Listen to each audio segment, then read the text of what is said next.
Las intrigas que llevaron al casamiento de Luis XV.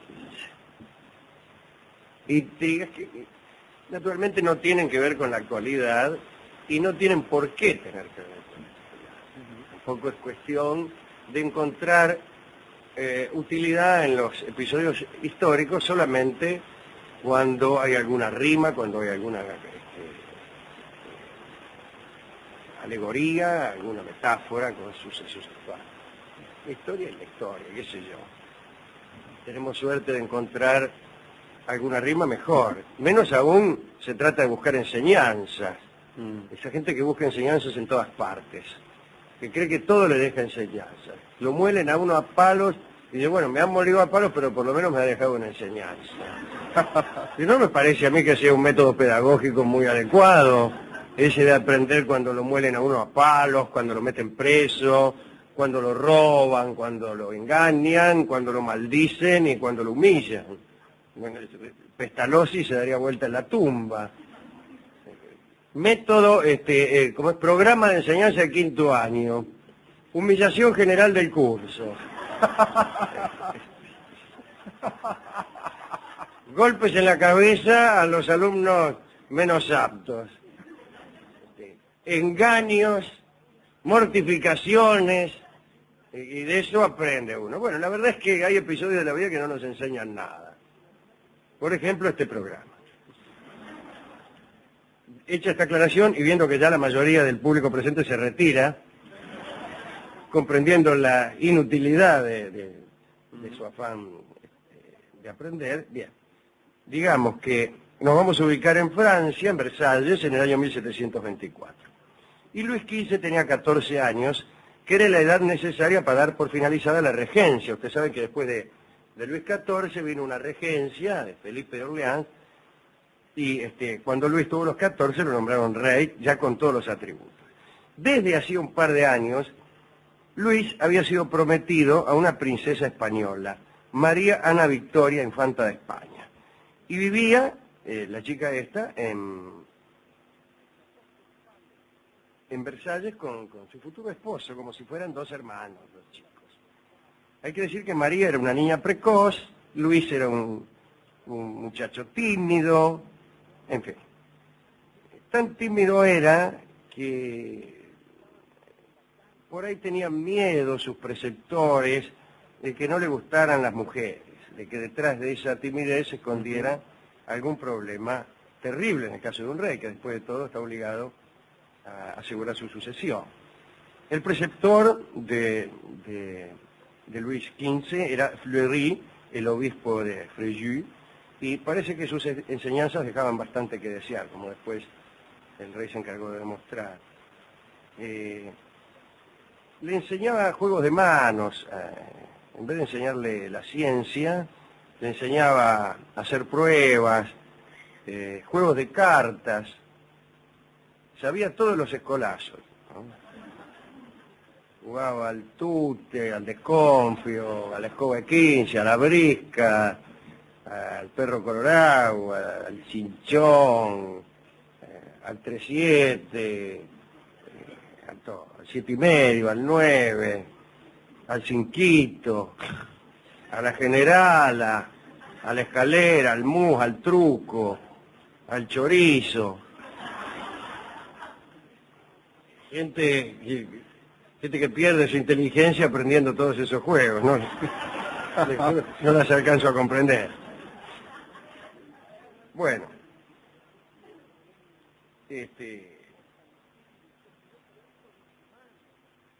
cuando vieron que a Luis mucho no le interesaban las mujeres y que estaba todo el tiempo jugando a la baraja, se reunieron los macanudos de la corte y resolvieron tratar de cambiar aquel asunto. Así, en el mes de junio de 1724 se organizó, sería mejor decir, una excursión a Chantilly, un castillo hermosísimo, a la casa campestre del ministro de Borbón. 17 hermosas jóvenes, especialmente seleccionadas, formaban parte del séquito. A la cabeza del cortejo iba el rey, lejos de sospechar lo que se tramaba. Lo que se tramaba era entreverarlo con alguna. Durante varios días se organizaron ahí en Chantilly comidas campestres, paseos, excursiones, juegos en el bosque, y las muchachas se esforzaban por atraer a Luis a algún matorral. Pero en cada ocasión el adusto adolescente se les piantaba de las manos. Por fin hubo que renunciar a seducir al rey. Al regreso de Chantilly, las damas elegidas estaban perfectamente desoladas. Él continuaba jugando a las cartas.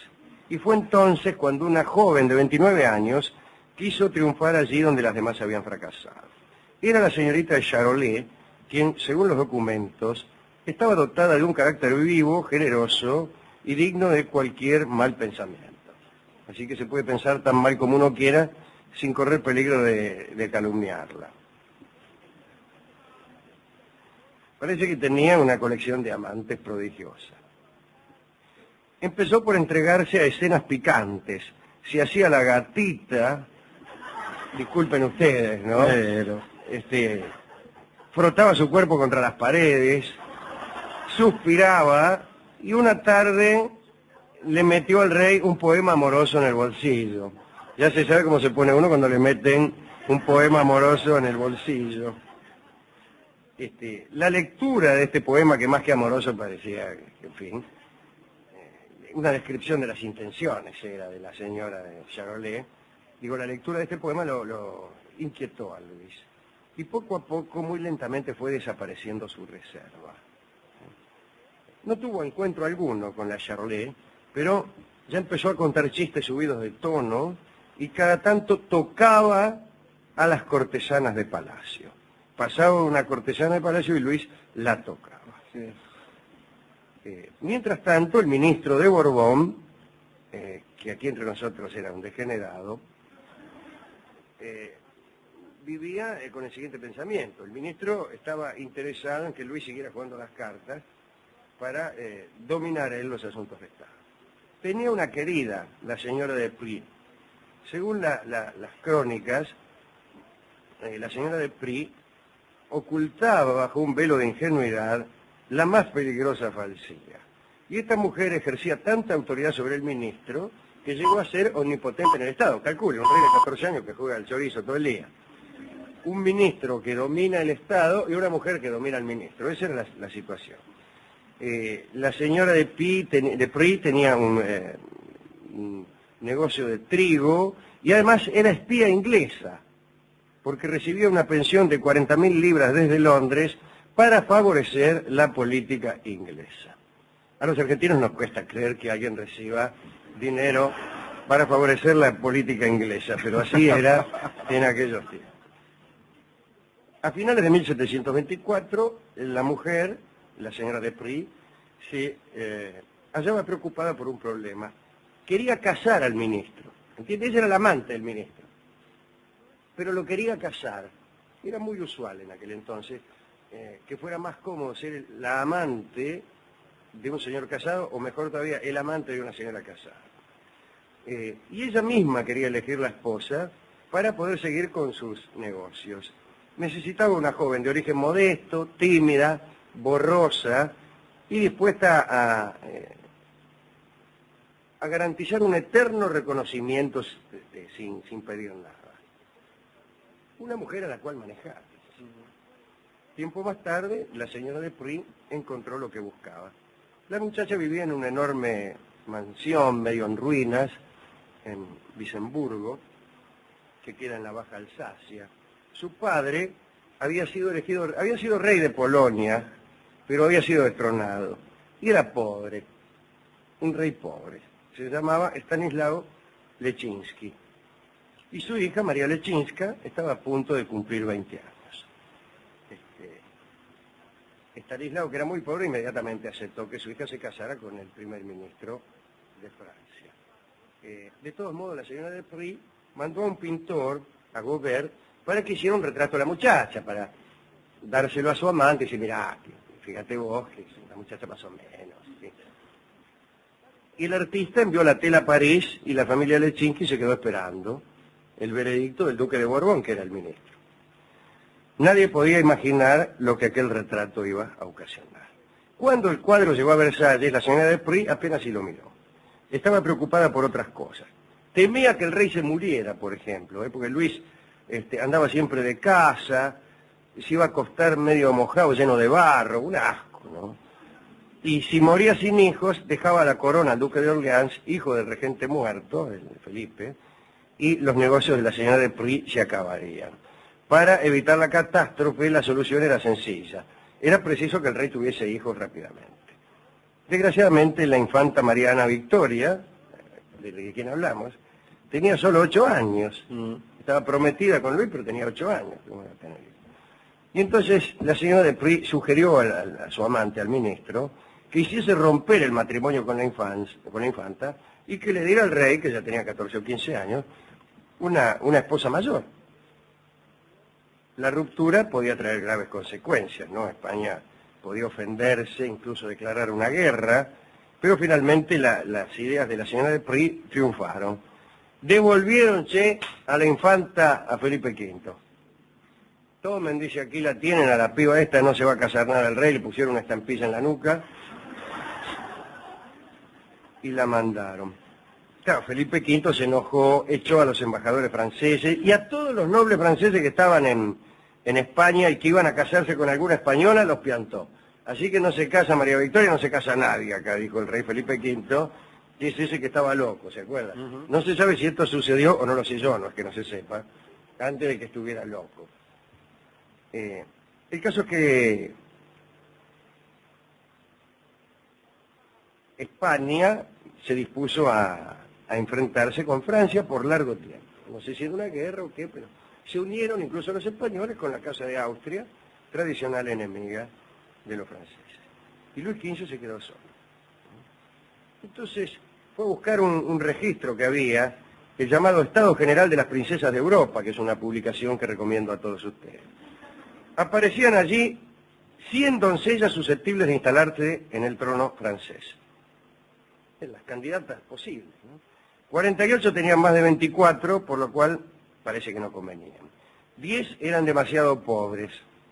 29 tenían menos de 12 años. Quedaban 17. La más importante era la princesa de Inglaterra, pero el rey rechazó la propuesta por causas religiosas. La princesa de Portugal fue excluida porque su padre estaba loco. Estaba la princesa de Hesse-Rhinfield, que fue rechazada por la curiosa razón de que su madre daba a luz alternativamente a una hija y una liebre, según se decía, lo cual podía resultar muy enojoso para la descendencia de los Borbones, ya que conforme a la ley sálica podían tener una liebre por... Fue entonces cuando la señora de Prie tuvo una idea. Entre las pobres que habían sido tachadas, aparecía María Leczinska, la que ella había elegido para casarse con su amante. Y la señora de Prie pensó que mejor que casar al ministro, con quien ella quisiera, era preferible manejar directamente al rey. Pidió al ministro que renunciara a su prometida polaca y mandó que enviaran al rey el retrato de María Leczinska. A Luis XV le gustó y decidió casarse. Aquella misma noche salió un correo hacia Vicenburgo y el rey destronado, Estanislao, el rey pobre, el viejo Leczinski, claro, se encontró con que la hija que él estaba esperando para casarla con un ministro se iba a casar con el rey. ¿Qué? Se puso más contento que no sé qué, me parece. El 5 de septiembre de 1725, María Leczinska llegó a Francia. Y ese mismo día, tuvo lugar la boda, nada de andar poniéndonos de novio ni nada. La señora de Prie le regaló a la reina 12 camisas nuevas. María no traía nada, era muy pobre. El preceptor Fleury se esforzó en dar a Luis rápidas clases de algunos aspectos íntimos, para que el tipo... Le enseñó pinturas lascivas. Dice, mirá ese.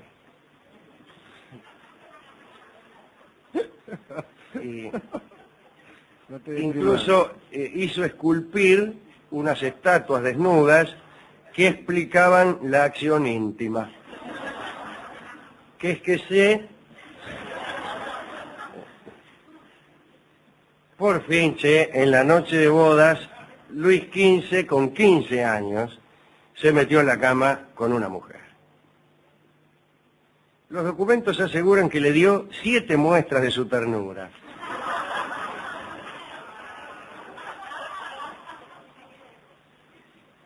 Y María Lechinska dio a Luis en 10 años 10 hijos.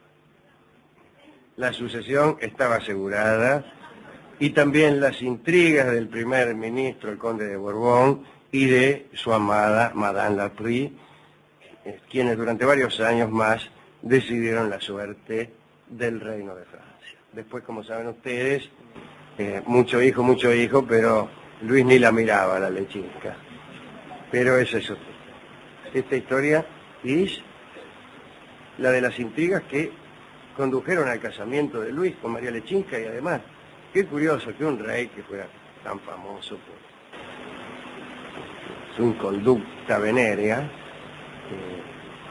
tuviera su noche de iniciación sexual el día de su boda. ¿A quién dedicar esto? A María Lechinska. Sí, claro. Y al padre, el rey pobre... Al padre, un rey pobre siempre está bien. Ya el tipo se daba por hecho con un primer ministro, imagínese Claro, cuando le dieron... pero además que un rey sea pobre, está bien. Y que sea pobre después de haber sido rey, está mejor. Está mejor todavía, claro. ¿A quién más? A las chicas. A las 17 muchachas, Claro, que fueron a aquella excursión a Chantilly, uh-huh, y que trataban de llevárselo entre los suyos a Luis inútilmente. Y a tantos muchachos que se preocupan, o que preocupan a sus padres, porque a los 14 o a los 15 o a los 16 todavía no están interesados en las damas. uh-huh. No se preocupen, padres, amigos, que escuchan este programa. Hay que darle tiempo. Hay que darles tiempo. Mirá después lo que fue este degenerado de Luis XV. Sí, sí. Es cierto, veo que hay padres que son muy insistidores con esas cosas. Ah, no sé, yo no vi eso, porque yo no soy como usted psicólogo, que sin duda todas las tardes recibirá padres que están preocupados porque su hijo no se convierte en un sátiro a los 13 años. Sí, claro, exactamente. Hijos preocupados porque sus padres no los dejan tranquilos. Ya quiere, ¿no vas a bailar, no salís con un...? Bueno, tienen su tiempo los chicos. Está bien. Esta ha sido nuestra sección... consejos útiles. Consejos para las madres preocupadas. Claro. Hemos buscado canciones sobre reyes que prefieren las cartas. Ajá. No hay, lamentablemente no hay. También hemos buscado canciones sobre preceptores que les enseñan juegos de manos a los chicos en vez de matemáticas. Bueno, hay muchas. No hay canciones, hay programas de estudio. Por ejemplo, los programas de las escuelas primarias. Son esos. Mandás al chico y están todo el tiempo con papel glacé, esas cosas. Y no saben las 4 operaciones, sino en el año previo a doctorarse.